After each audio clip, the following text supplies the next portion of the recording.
Hello everyone, bienvenidos.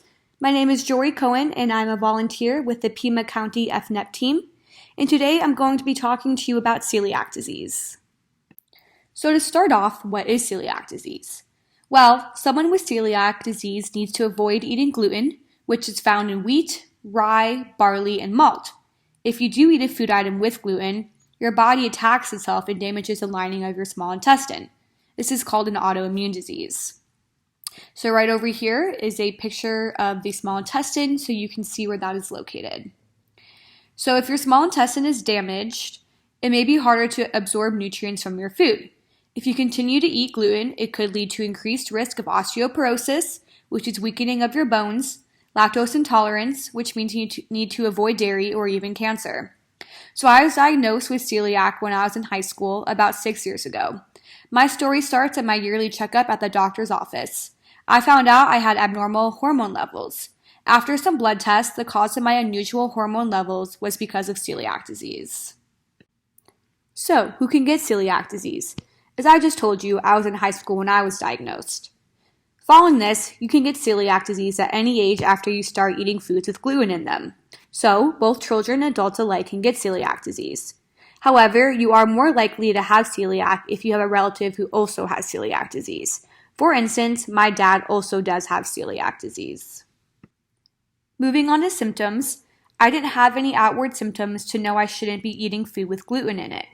Many people with celiac also do not have any symptoms, but many people with celiac do have symptoms, and these are varied.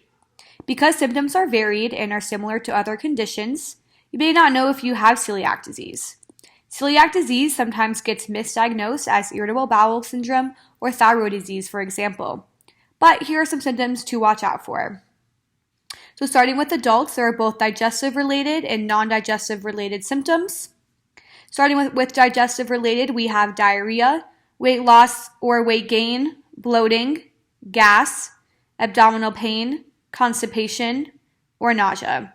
And for non-digestive-related, we have headaches, fatigue, itchy, blistery skin rash, joint pain, or mouth ulcers.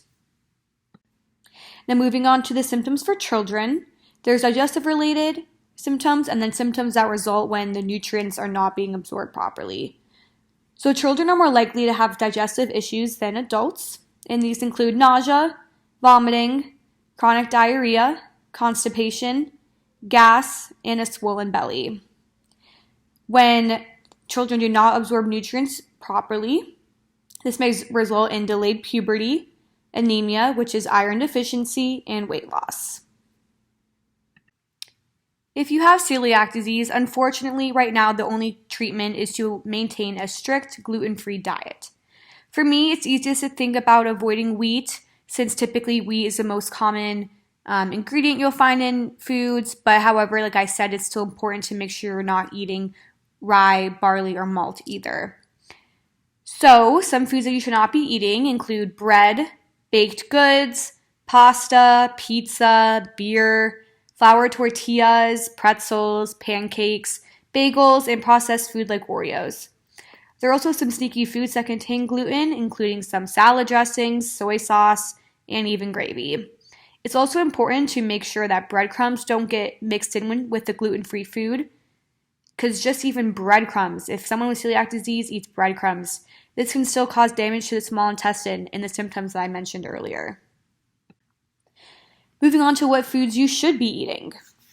So luckily there are gluten-free options available. A few of my favorites are gluten-free pizza from Domino's and making brown rice pasta. Also, some foods are naturally gluten-free, and these include fruits and vegetables, eggs, unprocessed fish and poultry, beans, nuts, milk, and most low-fat dairy products. However, it's still important to make sure you're getting enough fruits, vegetables, grains, dairy, and protein at each meal and throughout the day. Then here's a little tip I'd like to share with you all. So if you're not sure if an item is gluten-free, some packaging includes a label telling you it is gluten-free. And this top image here shows you 4 options that you might be seeing on food packaging. And then you can also look at the contains food label to see if it lists gluten or wheat.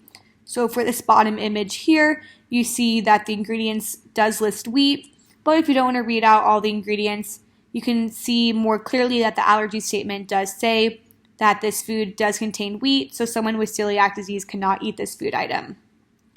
And then while there are sneaky foods that contain gluten, there are non-food items that are a little sneaky that contain gluten, which could be hair and skin products, toothpaste, and lip balms, which you may also need to look out for.